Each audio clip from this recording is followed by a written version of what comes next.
வணக்கம், இது வன்னி ப்ராப்பர்ட்டிஸ். நான் உங்கள் மயூரன்.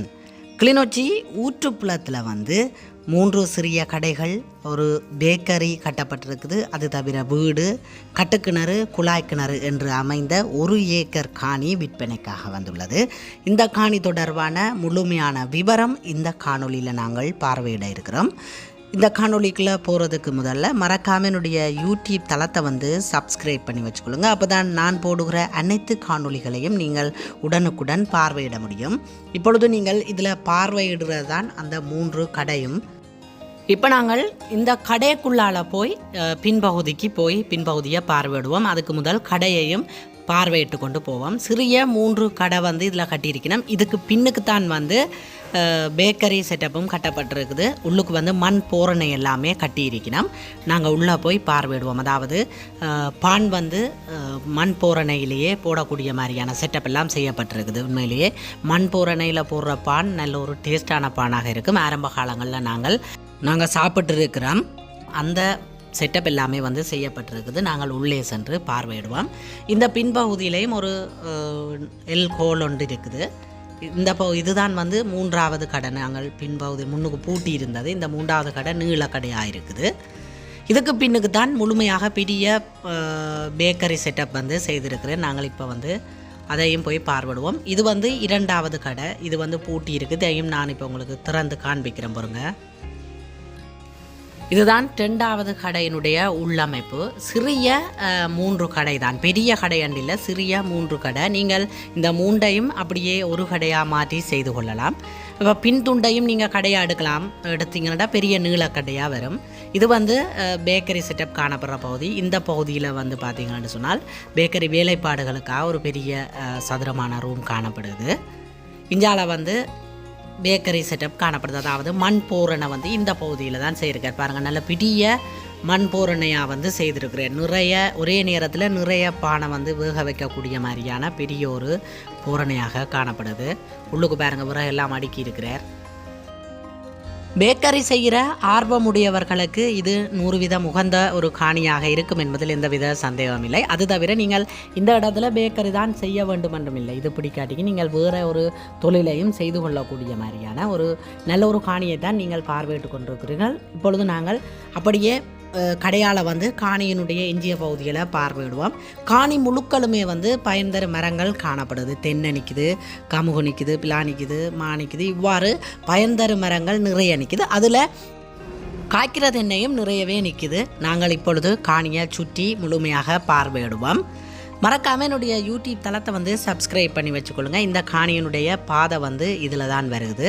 பாதைக்கு 2 கரைக்குமே கமுகு அப்படியே நீளத்துக்கு வச்சிருக்கணும். பாருங்கள், அழகாக வச்சிருக்கணும். நீங்கள் மேற்கொண்டு இந்த பயன்தரும் மரங்களை வளர்த்தெடுத்து கொண்டீர்கள்டா சரி. காணி முழுக்களுமே பயன்தரும் மரங்கள் சுற்றியே நிற்கிறத நாங்கள் இதில் காணக்கூடியதாக இருக்கும்.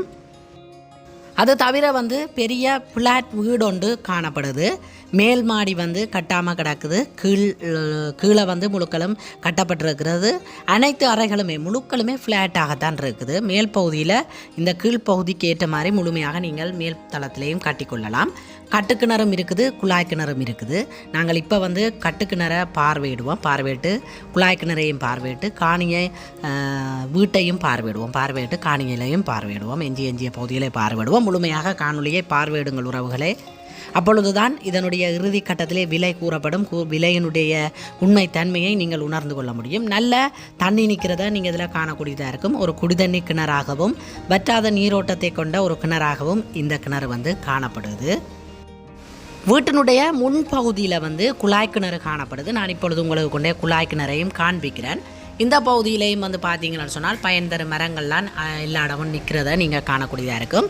இதுதான் இந்த காணிக்குள்ளே அமைந்திருக்கிற குழாய் கிணறு. இதையும் நீங்கள் பயன்படுத்தி கொள்ளலாம். இவர்கள் கட்டுக்கிணத்திலிருந்து பயன்படுத்தினோம், குழாய் கிணறு பயன்படுத்தாமல் இருக்குது.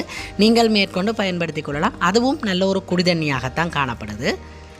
இப்போ வந்து நாங்கள் இந்த காணிக்குள்ளே அமைந்திருக்கிற வீட்டை வந்து பார்வையிடுவோம். வீட்டை வந்து பார்வையிட்டு கொண்டு எஞ்சிய காணிகளை வந்து நாங்கள் வீட்டை பார்வையிடுவோம்.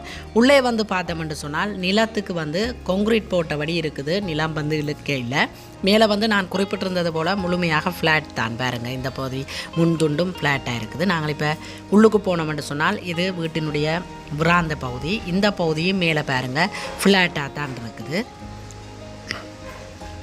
அடுத்தது நாங்கள் அப்படியே போனோம்னு சொன்னால் சமையலறையை பார்வையிடுவோம். சமையலறைக்கு மேலேயும் பாருங்கள் ஃப்ளாட்டாக தான் இருக்குது. அழகாக சமையலறை டிசைன் பண்ணப்பட்டிருக்கு. நீங்கள் மேற்கொண்டு திருத்த வேலைகள் இருக்குது. திருத்த வேலைகளை நீங்கள் செய்து கொள்ள வேண்டியிருக்கும். அப்படியே நாங்கள் போனோம்னு சொன்னால் சமையலறைக்கு நேராக முன்னுக்கு ஒரு அறை இருக்குது. அதுக்கு மேலேயும் வந்து ஃப்ளாட் பண்ணப்பட்டிருக்கு. இந்த ஃப்ளாட்டுக்கு கீழே வந்து ஓடு வச்சிருக்கணும். ஓடு குளிர்மைக்காக வைக்கப்பட்டிருக்கு. இது ஒரு டிசைனாக வந்து செய்திருக்கணும். முதலாவது சாமி அறையில் அது செய்திருக்கணும். பாருங்க இவ்வளோ அழகாக இருக்குன்னு நான் காண்பிக்கிறேன். இது வந்து 2வது அறை. இதை நாங்கள் பார்வையிட்டு கொண்டு முதலாவது சாமி அறையை பார்வையிடுவோம். அனைத்து அறைகளுக்கும் பூச்சி வேலைகள் காணப்படுது. பாருங்கள் எல்லாம் கட்டினபடி இருக்குது. நீங்கள் பூசி எடுத்துக்கொண்டால் அழகான ஒரு வீடாக மாற்றி அமைத்து கொள்ள முடியும். இப்போ நாங்கள் முதலாவது சாமி அறைக்கு போவோம். இந்த சாமி அறைக்குள்ளே தான் பாருங்கள் நிலம் இழுக்கப்பட்டிருக்குது. மேலே வந்து பாருங்கள் அந்த ஓடை வந்து எப்படி டிசைன் பண்ணி பெயிண்ட் அடிச்சிருக்கணும்னு பாருங்கள். இதுக்கு இந்த ஓட்டுக்கு இடையில் வெள்ளை பெயிண்ட் அடித்து போர்டர் எல்லாம் அடித்து செய்யணும். அப்படி செய்தால் அற்புதமாக இருக்கும். இந்த ஓட்டை வச்சு குளிர்மையாகவும் இருக்கும், அதே நேரம் அழகாகவும் வந்து எவ்வாறு டிசைன் பண்ணியிருக்கணும்னு பாருங்கள். அடுத்ததாக நாங்கள் மேல் மாடிக்கு போய் பார்வையிடுவோம். மேல் மாடி வந்து பாருங்கள் ஒரு வளைவு படி ஒன்று கட்டியிருக்கணும். ஒரு வித்தியாசமான டிசைனில் வந்து கட்டியிருக்கணும். மேல் பகுதிக்கு நாங்கள் போய் பார்வையிடுவோம். மேல் பகுதியில் வந்து ஒரு சிறிய வீடொன்று மேலே இருக்குது. அது நீங்கள் பயன்படுத்தணும் இல்லை. அதை இடிச்சிட்டு நீங்கள் முழுமையாக வந்து உங்களுடைய டிசைனுக்கு மேலே வடிவமைத்து கொள்ள முடியும். முழுமையாக ஃப்ளாட்டாக காணப்படுறதால நீங்கள் மேலே வந்து உங்களுடைய டிசைனுக்கு நீங்கள் வடிவமைத்து கொள்ள முடியும். இதில் வந்து பார்த்தீங்கன்னு சொன்னால் ஒரு சின்ன ரூம் இவே கட்டி பயன்படுத்தி இருக்கணும். இதை நீங்கள் வைத்தும் கொள்ளலாம், இல்லை இடித்து விடலாம். இதை வச்சிருக்கணும் மட்டும் தேவையில்லை. ஏன்னு சொன்னால் மேலே வந்து கீழே ஃப்ளாட்டாக இருக்கிறதுனால இதை உடைச்சாலும் கீழே எந்த ஒரு பாதிப்பும் ஏற்படாது. நீங்கள் மேற்கொண்டு இதில் வேறு ரூம்ஸு மொத்தமாக வந்து ஒரு பிளானை போட்டு நீங்கள் கட்டிக்கொள்ளலாம். கொழுவல் எல்லாமே விடப்பட்டிருக்குது. நாங்கள் இப்போ அந்த பகுதிக்கும் போய் பார்வையிடுவோம். அல்லாட்டி இந்த மேல் ரூமை நீங்கள் தற்சமயம் எதுவும் ஸ்டோர் ரூமாக பயன்படுத்தி கொள்ளலாம். மேலே வந்து பாருங்கள் நல்லா நீட்டாக கட்டி இருக்கிறார். கதவு போடாமல் இருக்குது. நீங்கள் மேற்கொண்டு கதவு போட்டு இதையும் ஒரு ரூமாக நீங்கள் பயன்படுத்தி கொள்ளலாம். அல்லாவிட்டால் முழுமையாக நீங்கள் இடித்து உங்களுடைய அமைப்புக்கு ஏற்ற மாதிரி மேல் மாடியை மேலே கட்டி கொள்ள முடியும். சுற்றி வந்து பார்த்தீங்கன்னு சொன்னால் இந்த காணி இருக்கிற இடத்திற்கு சுற்றி வந்து பாதுகாப்பான அயல் காணப்படுது. மேலேயே வந்து பாருங்கள் இந்த பெரிய ஒரு கஜுமரம் பாருங்கள் இவ்வளோ பூ பூத்துருக்குன்னு பாருங்கள். இவ்வளவுத்துக்கு பிட்டுசா வளர்ந்து நிற்குது. நல்ல நிறைய காய் காய்க்கிற காஜு மரம். அப்படியே நாங்கள் கீழே வந்தோம்னு சொன்னால் கீழே இப்போ நாங்கள் சைட் பகுதியால் இந்த காணியினுடைய பின்பகுதியையும் போய் பார்வையிடுவோம். சின்ன சின்ன தென்னைகள் இடையிடையிலேயே வைக்கப்பட்டிருக்குது. பின்னுக்கு தேசி நிற்குது. நாங்கள் இப்பொழுது தேசியையும் பார்வையிட்டு அங்கால கோழிக்கூடு இருக்குது, அதையும் போய் பார்வையிடுவோம். நான் குறிப்பிட்டிருந்தது போல் எல்லா இடமுமே பயன் தரும் மரங்கள் நிற்கிறத காணக்கூடியதாக இருக்கும். பாருங்கள் இதில் தேசி நிற்குது. நல்ல நிறைய காய் காய்க்கிற தேசி நனைஞ்சு நிற்குது.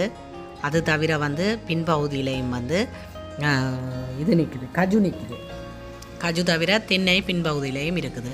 இவ்வாறு முழுமையாக பயன் தரும் மரங்கள் எட்ட நிற்குது. அது தவிர வந்து இந்த பகுதி வந்து ஒரு பகுதியில் இடைவெளி இருக்குது. நீங்கள் கத்தரி வண்டி போன்ற பயிர்களையும் செய்து கொள்ள முடியும். தோட்டத்திற்கு 100% உகந்த மண் வளமாக இருக்குது. ஆரம்ப காலங்களில் ஊற்றுப்புலம் என்ற இந்த பகுதியிலான் வந்து பெருமளவில் தோட்டம் செய்யப்பட்ட பகுதி. நல்ல தோட்டத்திற்கு உரிய மண்ணாக இந்த மண் காணப்படுது. அதில் எந்தவித சந்தேகமில்லை. நீங்களும் ஆர்வமுடையவர்களாக இருந்தால் இந்த காணியை வாங்கி இந்த காணியிலே நீங்கள் இருப்பீர்களாக இருந்தால் உங்களுடைய தேவைகளுக்கும் நீங்கள் செய்து கொள்ள முடியும். மேலதிகமாகவும் நீங்கள் செய்து கொள்ள முடியும். அல்லது முழுமையாக தென்னையையும் நீங்கள் நாட்டிக்கொள்ள முடியும். எவ்வாறு பயன்படுத்தக்கூடியவர்களுக்கு இது ஒரு பயன் தரும் காணி என்பதில் எந்தவித சந்தேகமும் இல்லை. இந்த பகுதியில் நாங்கள் போய் வந்து கோழிக்கூடு இருக்குது. இந்த பாருங்கள் பின்பகுதியிலே நான் குறிப்பிட்டிருந்தது போல் கஜு நிற்கிது. நாங்கள் கோழிக்கூடு இஞ்சால பகுதியில் இருக்க அதையும் போய் பார்வையிடுவோம். ஊற்றுப்புலம் சந்தியிலிருந்து ஒரு 2 கிலோமீட்டர் தூரத்துக்குள்ளே இந்த காணி காணப்படுது. அதாவது ஊற்றுப்புலத்துக்கு செல்கின்ற பிரதான வீதி கரையோடு இந்த காணி வந்து அமைந்திருக்குது. இப்பொழுது பார்வையிட்டு கொண்டிருப்பது நீங்கள் கோழிக்கூடு. இந்த காணியினுடைய விலை வந்து பார்த்தீங்கன்னு சொன்னால் முழுமையாக வந்து 1,30,00,000 என்பது உரிமையாளர் கூறியிருக்கிறார். மேற்கொண்டு இதுதான் இறுதியும் உறுதியுமான விலையண்டில் நீங்கள் நேரடியாக வாருங்கள், வந்து பார்வையிட்டு கதைத்து பேசி நல்ல ஒரு விலைக்கு இதை வாங்கி கொள்ள முடியும்.